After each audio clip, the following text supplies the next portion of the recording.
falar sobre a importância da chegada de reforços.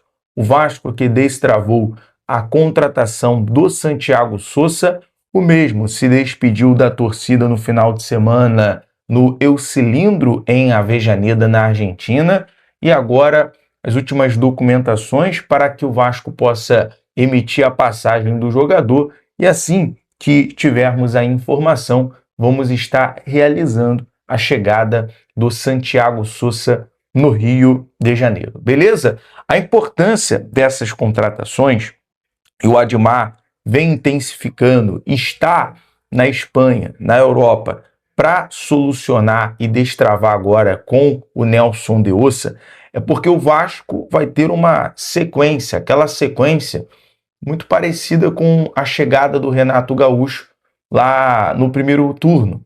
Por quê? É a sequência que o Vasco vai enfrentar o Fluminense na Copa do Brasil, quarta-feira, depois encara o Bahia na Arena Fonte Nova, encara o Olímpia em São Januário, dia 13, isso tudo mês de agosto.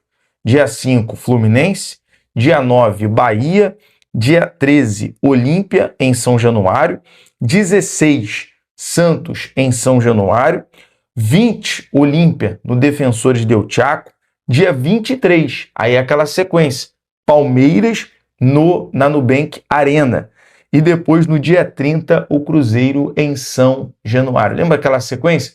O Renato venceu de virada o Palmeiras, depois empatou com o Cruzeiro lá do Tite no Mineirão, então a sequência é complicada, e aí precisa de fato de um plantel de reforços.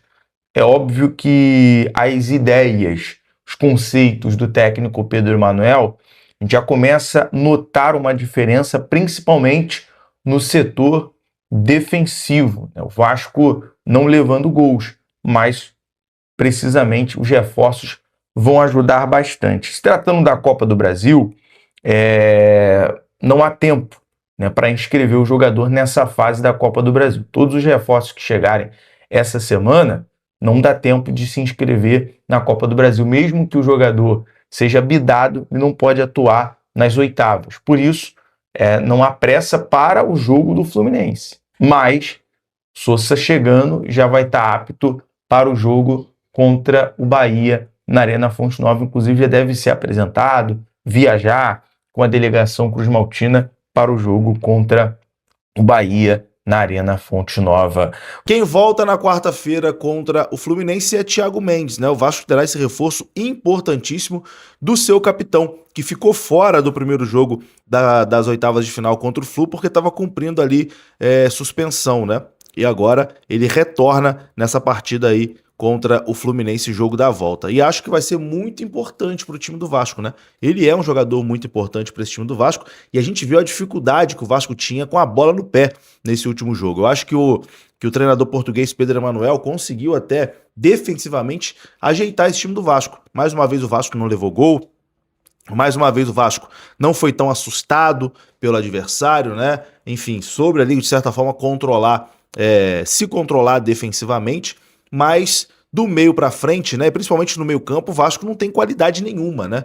Nenhuma. Erra muito passe, enfim, não cria jogadas, e isso vai muito também pela falta de qualidade do elenco, não dá nem para culpar o treinador em relação a isso. Então, o Thiago Mendes voltando, com certeza, né, vai dar uma qualidade a mais ali para esse meio campo do Cruz Maltino. É um reforço importante para esse jogo de volta contra o Fluminense quarta-feira no estádio do Maracanã. A tendência é de Maracanã lotado para essa decisão de quarta-feira. Para encerrar esse vídeo aqui, vou falar rapidinho sobre Facundo Colídio, né? O Vasco tem negociações com esse jogador do River Plate, atacante. O Vasco busca essa contratação. O Vasco, além de um atacante de lado, né, que é o Colídio, que o Vasco negocia. O Vasco também tem negociação com o atacante camisa 9, né? O Vasco vai buscar um centroavante, já que Brenner, Spinelli, DVD não estão conseguindo desempenhar ali com a camisa Cruz Maltina. O Vasco vai buscar ainda um centroavante, mas além do centroavante tem a negociação com o Colídio. Segundo o Globoesporte.com, a negociação está bem avançada, né? E existe a expectativa de ser sacramentado também nessa semana. Falando agora em dinheiro, né, cara? Vamos falar sobre a questão de, financeira. Quanto o Vasco pretende gastar até o final da janela de transferências? A informação que a gente tem é que o Marcos Faria Lamaque, né, que é o investidor aí que está no processo de compra da SAF Vascaína, liberou mais de 100 milhões de reais a serem investidos em jogadores, em contratações. Ah, Mário, mas já gastou 40 no Sousa. Não é bem assim não, tá? O Vasco gastou 40, mas a longo prazo. O Vasco não vai chegar lá e botar 40 milhões de reais na mão do Racing. O Vasco parece estar pagando à vista ali cerca de 15 a 20 milhões e o restante será parcelado a longo prazo, né? O restante será parcelado aí nos próximos 2 ou 3 anos.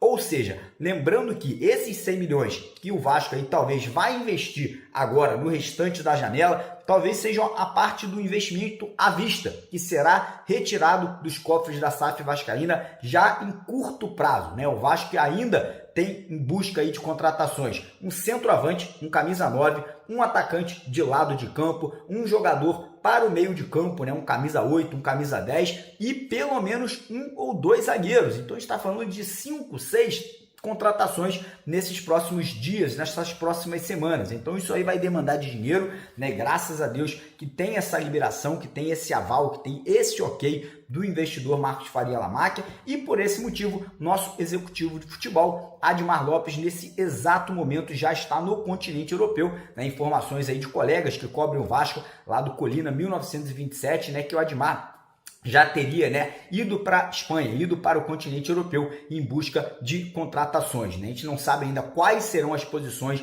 que ele vai explorar, né, lá na Espanha, lá na França, lá na Europa. A informação sobre o De Ossa é realmente não muito boa, né? Parece que o Real Betis aí desistiu de negociar o jogador, né? Uma negociação que já vinha, né, tomando corpo há mais de um mês. Hoje pela manhã a informação é que o Betis aí teria travado a negociação, teria desistido de vender o jogador porque o técnico do Betis ali estaria gostando das atuações do De Ossa nesse começo de temporada europeu. Então, nesse momento, o Vasco vai explorar outras possibilidades, né? Parece que o Admar já tem alguns nomes, né, ali no radar, né? Principalmente jogadores ali que se encaixem no perfil de jogo do treinador Pedro Emanuel, um perfil físico, um perfil maduro e um perfil que não terá problemas de adaptação ao futebol brasileiro.